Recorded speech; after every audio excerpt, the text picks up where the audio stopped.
এই পাখি, এবার দেখ তোকে আমি কোথায় নিয়ে যাই। তার আগে দেখ তোর আমি কি হাল করি। আমি মনে হয় আজ বান্টির সাথে একটু বেশি ঝগড়া করে ফেলেছি। না জানি ও এখন কোথায় রাগ করে বসে আছে। আমি বরং ওকে খুঁজতে বের হই। এরপর সুখী পায়রা পুরো জঙ্গলে বান্টিকে খুঁজতে থাকে, কিন্তু কোথাও পায় না। এতে সুখী অনেক কাঁদতে থাকে। পুরো জঙ্গলে তো বান্টিকে খুঁজলাম, কিন্তু ওকে কোথাও পেলাম না। আমার মনে হয় বান্টির সাথে ঝগড়া করাতে ও রাগ করে কোথাও চলে গেছে।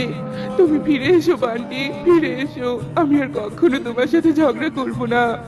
এভাবে সুখী বান্টির জন্য কান্না করতে থাকে, কিন্তু বান্টি আর ফিরেই আসে না। এভাবেই দিন কাটতে থাকে। ওহ বাবা, আমার গিন্নিটাও যা হয়েছে না, সারাদিন শুধু এটা চাই তো ওটা চাই। গিন্নির চাওয়ার যেন আর শেষ নেই। আমার হয়েছে যত জ্বালা।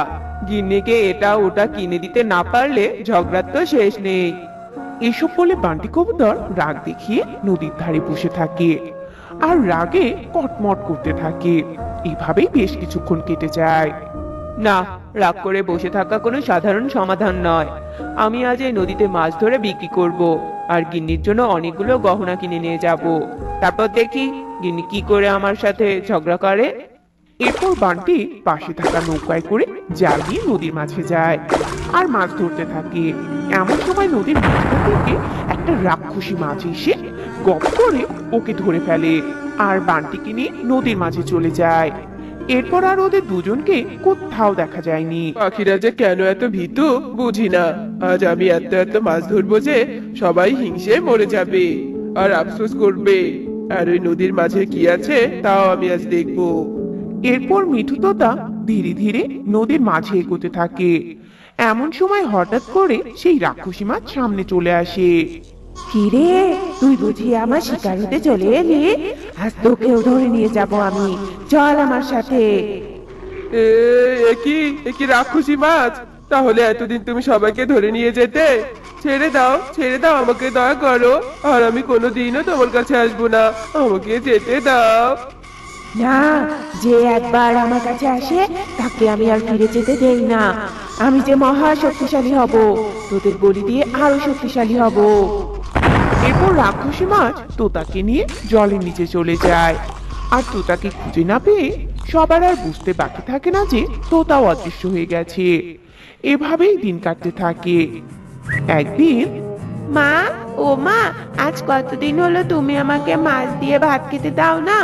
আমি আজ মাছ ছাড়া ভাত খাবোই না। মাছ আমি কি করে দেব বল মা তোকে? বাজারে যে কোনো মাছ নেই কেন জানি, আর বাজারে কেউ মাছ তোলে না। তাহলে তুই বল কি করে তুই মাছ খাবি? না না না, আমি কোনো কথাই শুনতে চাই না। মাছ চেয়েছি মানে মাছ দিতেই হবে। আচ্ছা আচ্ছা, আর জেদ করিস না, তবে আমি বাজারে গিয়ে দেখছি কোনো মাছ পাই কিনা।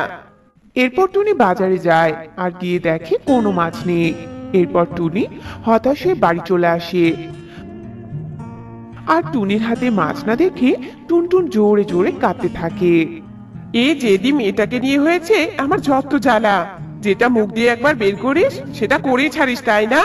দাঁড়া, আমি আজকে তোকে নিয়ে যাব মাছ ধরতে। এরপর টুনি রাগ করে জাল নিয়ে নদীর পাড়ে যায়।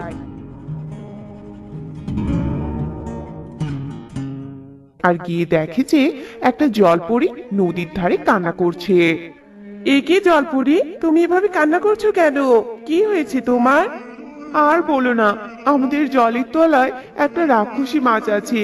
ওই রাক্ষসী মাছ আমাদের সবার উপর অনেক তাণ্ডব চালাচ্ছে, অত্যাচার করছে আমাদের। আমরা একটুও শান্তিতে থাকতে পারছি না। সে কি কথা? রাক্ষসী মাছ এভাবে অন্যায় করছে কেন?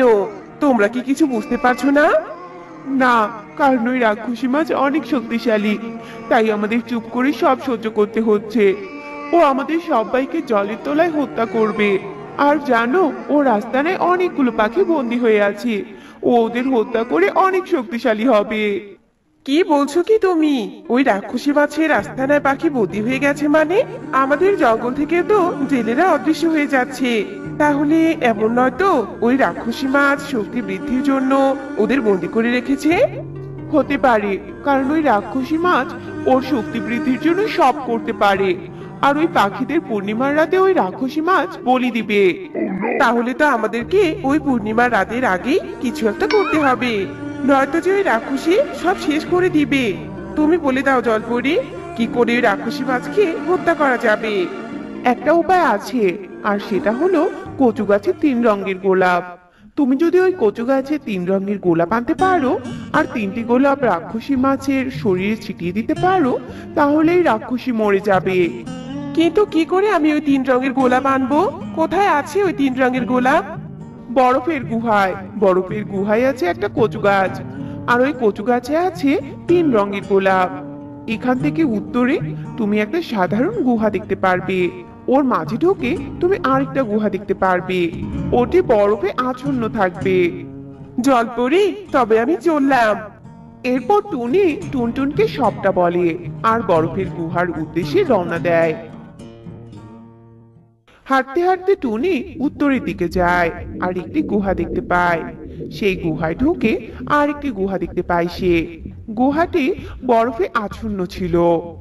এই তো, তাহলে এটাই শেষ গুহা। এবার আমাকে কচু গাছের 3 গোলাপ খুঁজতে হবে। এরপর টুনি এদিক ওদিকে তাকায় আর কচু গাছে 3 গোলাপ দেখতে পায়। আর টুনি কচু গাছের গোলাপ 3টি নিয়ে চলে আসে আর জলপরীর কাছে যায়। জলপরি, এই যে কচু গাছের 3 রঙের গোলাপ আমি আনতে পেরেছি। এবার তুমি ওই বন্দি করা পাখিদের কাছে যাও, আর আমি নদীর মাঝে যাই। রাক্ষসী মাছ নিশ্চয়ই আমাকে ধরতে আসবে।